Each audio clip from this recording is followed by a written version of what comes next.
Hello friends, எல்லாரும் எப்படி இருக்கீங்க? இன்னைக்கு நம்ம சேனல்ல வந்து ஒரு ரசமலாய் கேக் ரெசிபி ஓவன் இல்லாம ரொம்ப எம்மியா எப்படி பண்றது அப்படின்னு பார்க்க போறோம். முதல்ல ஒரு கடாயை வந்து மீடியம் ஃப்ளேம்ல ஒரு 10 மினிட்ஸ் வந்து இந்த மாதிரி மூடி வச்சு ஹீட் பண்ணிக்கோங்க. இது சூடாயிட்டு இருக்கிற மெயின் டைம்ல நம்ம வந்து கேக்குக்கு தேவையான மாவு அப்புறம் கேக் டின் ரெண்டும் ரெடி பண்ணிக்கலாம். கேக் டின் வந்து கீழே சைட்ல எல்லா பக்கமும் வந்து பட்டர் தடவிட்டு அதுல வந்து பட்டர் பேப்பர் போட்டுக்கோங்க. சைட்லயும் பட்டர் பேப்பர் போட்டீங்க அப்படின்னா தான் கேக் வந்து உங்களுக்கு சைட்லயும் வந்து ஹார்ட் ஆகாம நல்லா சாஃப்டா கிடைக்கும். ஸோ இப்போ டின் ரெடி ஆனதுக்கு அப்புறமா நம்ம வந்து கேக்குக்கான மாவு வந்து நம்ம ரெடி பண்ண ஆரம்பிச்சிடலாம். இந்த மாவு ரெடி பண்றதுக்கு வந்து நம்ம ஃபர்ஸ்ட் வந்து தயிர் எடுத்துக்கலாம். நல்லா கெட்டியான தயிர் வந்து ஒரு 80 கிராம் எடுத்துக்கோங்க. எடுத்துட்டு அதை வந்து நல்லா கட்டி இல்லாம நல்லா வந்து பீட் பண்ணி வச்சுக்கோங்க.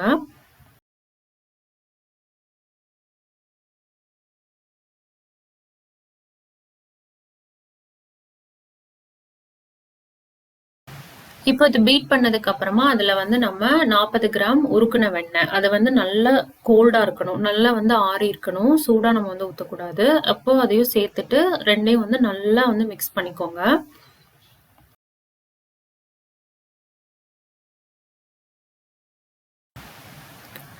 இந்த மாதிரி நல்லா மிக்ஸ் பண்ணதுக்கு அப்புறமா அதுல வந்து நான் 50 கிராம் சுகர் சேர்த்துக்கிறேன். உங்களுக்கு வந்து அதிகமா வேணும் அப்படின்னா நீங்க அதிகமா சேர்த்துக்கலாம்.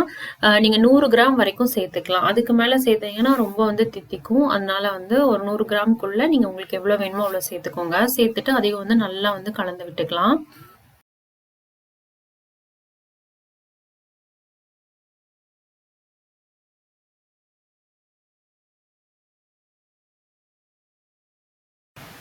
இது நல்லா கலந்ததுக்கு அப்புறமா ஒரு பிஞ்ச் அளவு குங்குமப்பூ சேர்த்துக்கோங்க. உங்ககிட்ட குங்குமப்பூ இல்லைன்னா அதோட எசன்ஸ் இருந்ததுன்னா நீங்க சேர்த்துக்கலாம். அதுக்கப்புறமா ஏலக்காய் தூள் வந்து ஒரு 1/4 டீஸ்பூன் சேர்த்துக்கோங்க.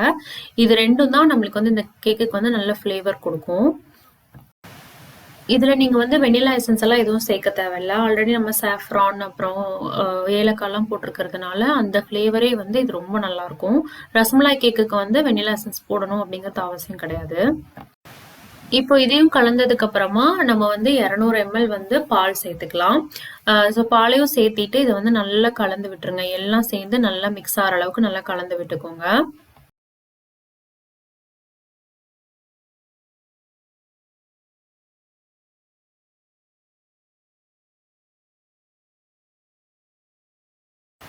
இப்போ இதுல வந்து நம்ம மாவெல்லாம் சேர்த்துக்கலாம். மாவு வந்து 220 கிராம் மைதா, அதுக்கப்புறம் வந்து பேக்கிங் பவுடர் வந்து 2 டீஸ்பூன், 1 டீஸ்பூன் பேக்கிங் சோடா, அப்புறம் 1 டீஸ்பூன் உப்பு. இது மூணும் வந்து சேர்த்துட்டு இந்த மாதிரி நல்லா வந்து சலிச்சுக்கோங்க. சலிச்சுட்டு இதை வந்து சேர்த்து எல்லாத்தையும் சேர்த்து நல்லா வந்து மிக்ஸ் பண்ணிக்கலாம். இந்த கேக்குக்கு வந்து நீங்க வெண்ணெய்க்கு பதிலா நீங்க வந்து சன்ஃப்ளவர் ஆயில் யூஸ் பண்ணனாலும் யூஸ் பண்ணலாம். ஆனா நம்ம வந்து முட்டையெல்லாம் போடாதனால வெண்ணெய் யூஸ் பண்றது தான் வந்து கொஞ்சம் நல்லா வரும் கேக் வந்து. அதனால நீங்க முடிஞ்ச அளவுக்கு வெண்ணெய் சேர்த்து ட்ரை பண்ணுங்க. இப்போ இது எல்லாத்தையும் சேர்த்து நல்லா கலந்து விட்டாச்சு. இந்த மாவோட கன்சிஸ்டன்சி வந்து இந்த மாதிரி இருக்கணும். ரொம்ப லூஸாவும் இருக்கக்கூடாது, ரொம்ப வந்து கெட்டியாவும் இருக்கக்கூடாது.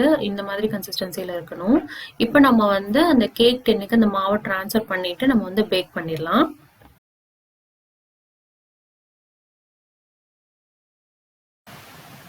பேக் பண்றதுக்கு முன்னாடி இந்த மாதிரி நீங்க வந்து நல்லா வந்து தட்டிட்டு அதை வந்து நல்லா சமப்படுத்திக்கோங்க. அப்பதான் அதை வந்து கேக் வந்து உங்களுக்கு மேல கீழே சாயாம கொஞ்சம் நேரா வந்து நமக்கு பேக் ஆகி வரும். இப்போ வந்து நம்ம ஆல்ரெடி ஹீட் பண்ணி வச்சிருக்கிற அந்த கடாய்க்குள்ள இந்த கேக் டின்னை வந்து நம்ம வச்சிடலாம். வச்சுட்டு இதை வந்து மூடி வச்சு 30ல இருந்து 40 நிமிஷம் நீங்க வந்து பேக் பண்ண வேண்டியது இருக்கும். நீங்க வந்து ஒரு 30 நிமிஷத்துக்கு அப்புறம் இதை வந்து செக் பண்ணி பாருங்க. செக் பண்ணி பார்த்துட்டு உங்களுக்கு அதிகமா பேக் பண்ண வேணும், வேகலை அப்படின்னா நீங்க இன்னும் கொஞ்சம் அதிகமா பேக் பண்ண வேண்டியது இருக்கும். இப்போ எனக்கு வந்து எக்ஸாக்டா 35 மினிட்ஸ் ஆச்சு. அதுக்கப்புறம் பாருங்க கேக் வந்து சூப்பரா ரெடி ஆயிடுச்சு. கொஞ்சம் கூட ஒட்டலை, நல்லா வெந்து வந்திருக்கு.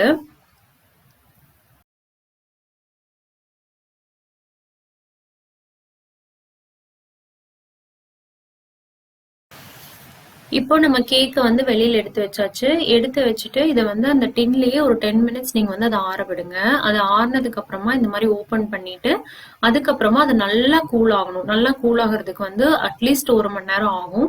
ஸோ இது வந்து நல்லா கூல் ஆனதுக்கு அப்புறமா தான் நம்ம வந்து க்ரீம் ரெடி பண்ண முடியும். இது நல்லா ஆறட்டும். இப்போ நம்ம வந்து ஆல்ரெடி நான் வந்து ரெடி பண்ணி வச்சிருக்கிற இந்த ரசமலாய் வந்து எடுத்து வச்சிருக்கேன். இது வந்து பாத்தீங்கன்னா நான் முன்னாடி நாளே நான் வந்து ரெடி பண்ணி வச்சுட்டேன். உங்களால அந்த பால்ஸ் எல்லாம் ரெடி பண்ண முடியலனாலும் ஜஸ்ட் அந்த மில்க் மட்டும் நீங்க ரெடி பண்ணி கூட இந்த கேக் பண்ணலாம். இப்போ எனக்கு கேக் வந்து நல்லா ஆறிடுச்சு. ஸோ நான் வந்து க்ரீம் ரெடி பண்ண போறேன். க்ரீம் ரெடி பண்றதுக்கு வந்து நான் இன்னைக்கு வந்து விப்பிங் க்ரீம் எடுத்திருக்கேன். அதோட 50 கிராம் வந்து பவுடர் சுகர் எடுத்திருக்கேன். ஸோ இப்போ வந்து நம்ம க்ரீம் பண்றதுக்கு ஸ்டார்ட் பண்ணிடலாம். க்ரீம் வந்து ஸ்லோவா நம்ம பீட் பண்ண ஸ்டார்ட் பண்ணிட்டு அதை வந்து நல்லா ஃபாஸ்டா பீட் பண்ண ஆரம்பிக்கணும். இடையில இடையில நீங்க வந்து அந்த 50 கிராம் சுகரை கொஞ்சம் கொஞ்சமா நீங்க வந்து ஆட் பண்ணி அப்படியே பீட் பண்ணிட்டே வாங்க. இந்த க்ரீம் பண்ணும்போது எப்பவுமே இந்த விப்பிங் க்ரீம் அதுக்கப்புறம் நம்ம வந்து பீட் பண்ணக்கூடிய அந்த பாத்திரம் எல்லாமே வந்து நல்லா கோல்டா இருக்கிற மாதிரி பாத்துக்கோங்க. அப்பதான் க்ரீம் வந்து கொஞ்சம் அப்படியே ஸ்டிஃபா இருக்கும். இது வந்து சானஸ் டைப் அப்படின்னு சொல்லிட்டு க்ரீம் வந்து ரொம்ப நேரம் ஸ்டிஃபா இருக்கிறதுக்காக யூஸ் பண்றது. ஸோ நான் இப்போ வந்து அதையும் போட்டுட்டு நான் வந்து நல்லா பீட் பண்ணிக்கிறேன். இப்போ வந்து நான் கொஞ்சம் ஃபாஸ்டா பீட் பண்ண ஆரம்பிச்சிட்டேன். நம்ம வந்து இந்த மாதிரி ஃபாஸ்டா பீட் பண்ணும்போது இந்த மாதிரி கன்சிஸ்டன்சி வந்து நல்லா உங்களுக்கு வந்து சாஃப்ட் பீக் கிடைச்சிரும். இப்போ எனக்கு வந்து க்ரீம் ரெடி ஆயிடுச்சு. இப்போ நான் உங்களுக்கு க்ரீமோட கன்சிஸ்டன்சி காட்டுறேன் பாருங்க. இந்த மாதிரி நீங்க க்ரீம் வந்து எடுத்து அப்படியே திருப்பினா கூட க்ரீம் வந்து கீழே கொஞ்சம் கூட விலகக்கூடாது. அதுதான் வந்து க்ரீமோட கன்சிஸ்டன்சி.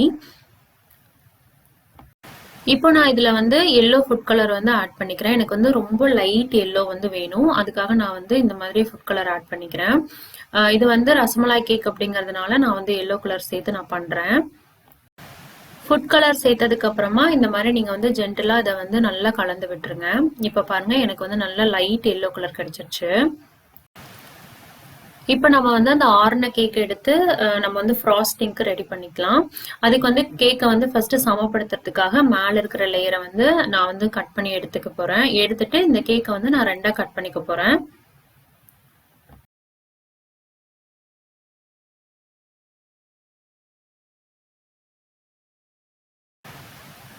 இப்ப கட் பண்ணதுக்கு அப்புறமா நம்ம வந்து ஃபர்ஸ்ட் லேயர்ல இந்த மாதிரி அந்த ரசமலாயோட மில்க் இருக்கு இல்லைங்களா, அதை வந்து இந்த மாதிரி நம்ம வந்து ஃபுல்லா ஸ்ப்ரெட் பண்ணிக்கலாம். ஸ்ப்ரெட் பண்ணிட்டு கொஞ்சம் கொஞ்சம் அந்த ரசமலாய் பால்ஸையும் எடுத்து நடுவுல வந்து உடைச்சு விட்டுக்கோங்க. அப்ப வந்து இன்னும் டேஸ்ட் வந்து நம்மளுக்கு ரொம்ப நல்லாவா கிடைக்கும்.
இப்போ மேலேயும் வந்து நம்மளுக்கு கேக் ரெடி ஆயிடுச்சு.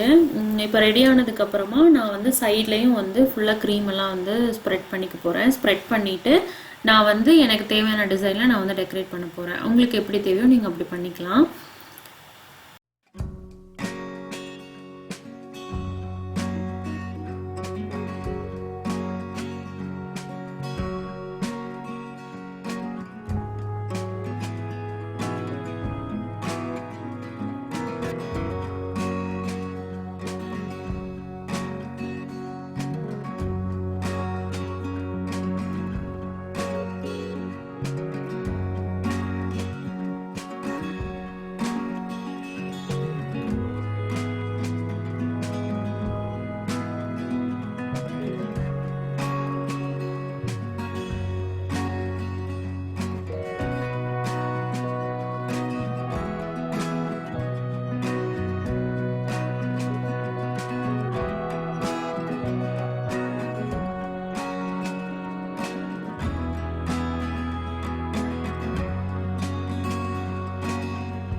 இந்த கேக் ரெசிபி வந்து ரொம்ப ரொம்ப எம்மியா இருக்கும். கண்டிப்பா நீங்க வீட்ல ட்ரை பண்ணி பாருங்க. எக்ஸாக்ட் மெஷர்மெண்ட்ஸ் குடுத்துருக்கேன். கண்டிப்பா கேக் வந்து உங்களுக்கு சூப்பரா கிடைக்கும்.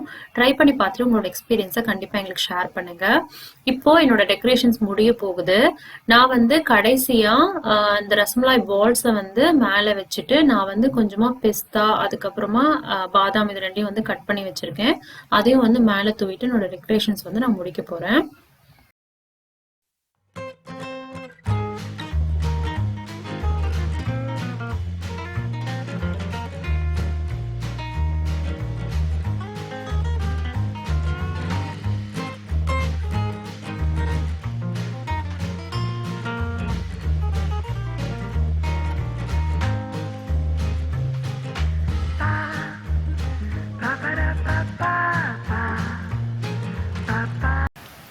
இந்த ரெசிபி கண்டிப்பா உங்களுக்கு பிடிச்சிருக்கும்னு நினைக்கிறேன். பிடிச்சிருந்தா ஒரு லைக் பண்ணிக்கோங்க. மறக்காம நம்ம சேனலை சப்ஸ்கிரைப் பண்ணிக்கோங்க. பெல் ஐக்கானை கிளிக் பண்ணிக்கோங்க.